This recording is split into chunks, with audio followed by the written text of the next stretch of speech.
Great Demon King. Prologue. You're incredibly lucky. Aside from astronauts, you're the first person to tour the moon without spending a cent. An old man with facial features hooked like an eagle's wore green robes that gave off sinister vibes. He smiled ominously as he looked at a young man enclosed in a thin, flimsy shell of purple light. The youth looked to be in his 20s and wore flowery boxers. His lower body was of average build with a thin upper body, and he wore a disdainful expression as he peered around anxiously within the shell. "Enough is enough, you old fart. What do you want now that you've brought me here?" Shuo was filled with anger. He was just about to enjoy a cold, refreshing shower on this hot summer day when a white light flashed before his eyes. A weird old man appeared in front of him before Shuo had fully undressed. The old man merely said, "The date of birth matches," grabbed Shuo, and jumped out the 10th story window with him, scaring Shuo silly. When Shuo came to, he suddenly realized it was gloomy, barren, and desolate around him. The ground was pockmarked like a severe burn victim's. That was when he was notified that he was on the moon. Oddly enough, Shuo and that weird man could communicate easily, possibly due to the strange purple shell. What was stranger was that Shuo had no fear of suffocation, as there was enough oxygen within the shell. "I will battle 3 people in a moment in search of smashing the rules of heaven and earth. This will allow me to ascend to the apex of evil, the Omen realm. Alone, these 3 fellows present no challenge to me, but I'm not sure what will happen if they join their forces. To cover all my bases, I grabbed someone with the same birth date as me, you. If I am so unlucky as to fall in battle, then I can call upon the most mysterious magic of them all and plant my consciousness within your body. I can then come back to life and use your body to revive myself," Chu Cang Lan said evenly as he stared at Shuo, his tone belied by a hint of danger in his bloodshot eyes. When you were talking about planting your consciousness in my body, then what will happen to me?" Shuo was extremely confused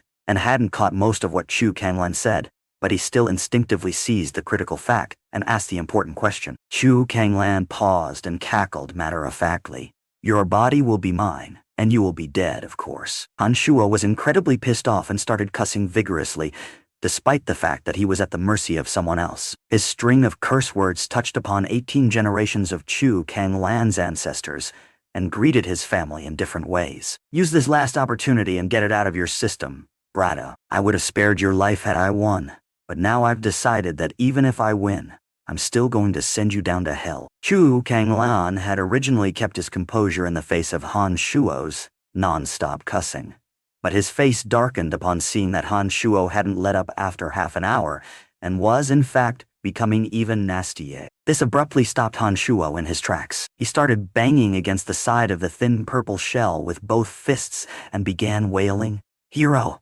Savior! I was wrong. Spare my life. What you're doing is illegal.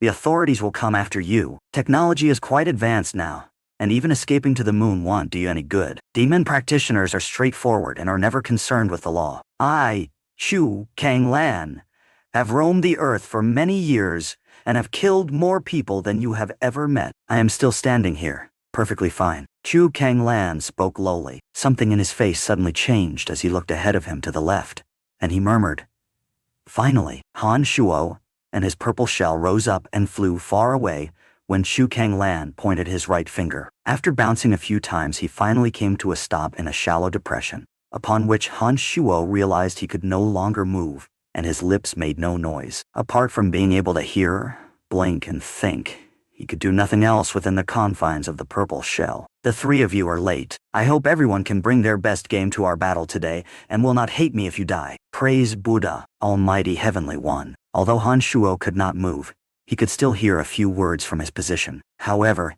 he couldn't make out anything after hearing "Praise Buddha and Almighty Heavenly One." He came to the conclusion that a monk and a Taoist priest had shown up, because that was how monks and Taoist priests always opened with on TV. According to what Chu Cang Lan had said, Shuo was done for whether the former won or lost. Shuo was born in Yizi City and had managed to get into a bottom-tier college after high school. He hadn't interviewed for jobs after graduation like his peers did, but rather messed around randomly on the internet. He had created websites and opened small online stores, but never earned much money from them. He was an otaku from head to toe, and one with no future potential at that. His mind had become filled with evil thoughts the more time he spent online. Because he had spent his days at home, and society was well developed, he had been self-aware enough not to actually act on his thoughts. It's not like his parents were multimillionaires or high-ranking officials either. A 20-something-year-old with no accomplishments to date. His parents had attempted to introduce him to someone before,